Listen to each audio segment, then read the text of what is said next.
Keynes, welcome, sir. It's a pleasure. The pleasure's all mine. Your agenda. That won't be necessary. I am the agenda.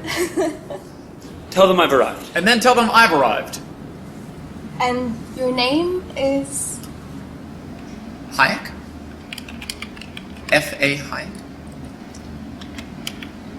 With an H.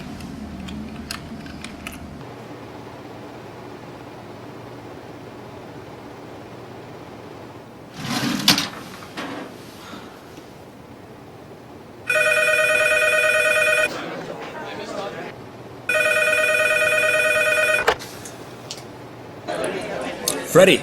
Yep. Keynes, Hey, listen, party at the Fed. Already? 20 minutes. Lobby. John Maynard Keynes. F.A. Hayek. Yeah, we're opposed. We oppose each other philosophically. In the same studio. We've been going back and forth for a century. I want to steer markets. I want them set free. There's a boom and bust cycle and good reason to fear it. Play low interest rates. Nah, it's the animal spirits. John Maynard Keynes wrote the book on modern macro. The man you need when the economy's off track. Depression, recession, now your question's in session. Have a seat and I'll school you in one simple lesson. Boom, 1929, the big crash. We didn't bounce back, economy's in the trash. Persistent unemployment, the result of sticky wages. Waiting for recovery? Seriously? That's outrageous. I had a real plan, any fool can understand. The advice real simple, boost aggregate demand. C-I-G, altogether gets to Y. Keep that total growing, watch the economy fly. We've been going back and forth for a century. I want to steer markets. I want them set free. There's a boom and bust cycle and good reason to fear it. Play low interest rates. Nah, it's the animal spirit. You see, it's all about spending. Hear the register cha-ching. Circular flow, the dough is everything. So if that flow is getting low, doesn't matter the reason. We need more government spending. Now it's stimulus season, so forget about saving. Get it straight out of your head. Like I said, in the long run, we're all dead. Savings is destruction, that's the paradox of thrift. Don't keep money in your pocket or that growth will never lift. Because business is driven by the animal spirits, the bull and the bear, and there's reasons to fear its effects on capital investment, income, and growth. That's why the state should fill the gap with stimulus, both the monetary and the fiscal. They're equally correct. Public works, digging ditches, war has the same effect. Even a broken window helps the glass man have some wealth. The multiplier driving higher the economy's health. And if the central bank's interest rate policy tanks, a liquidity trap, that new money stuck in the banks. Deficits could be the cure you've been looking for. Let the spending soar now that you know the score.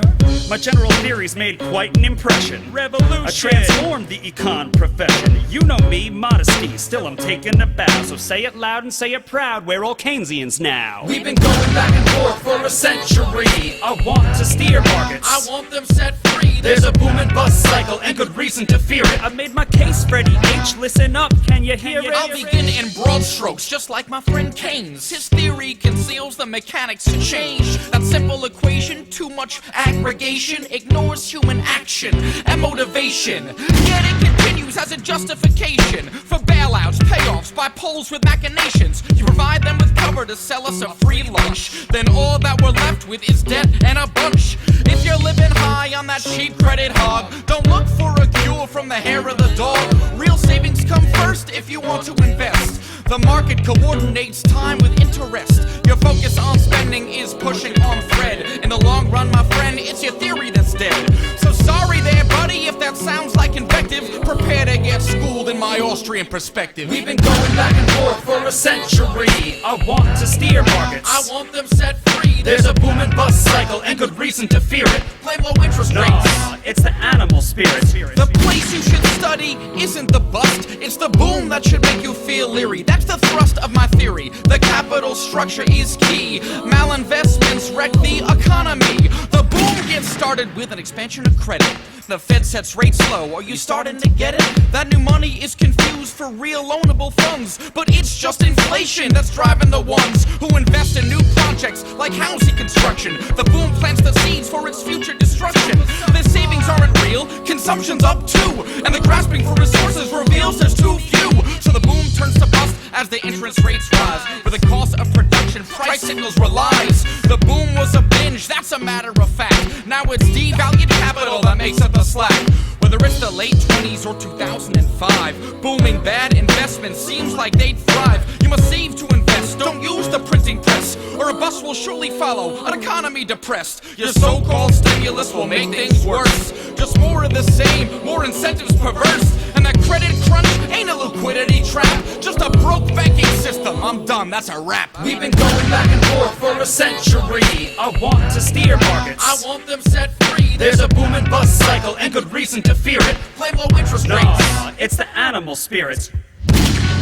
The ideas of economists and political philosophers, both when they are right and when they are wrong, are more powerful than is commonly understood. Indeed, the world is ruled by little else. Practical men who believe themselves to be quite exempt from any intellectual influence are usually the slaves of some defunct economist. The curious task of economics is to demonstrate to men how little they really know about what they imagine they can design. They've been going back and forth for a century.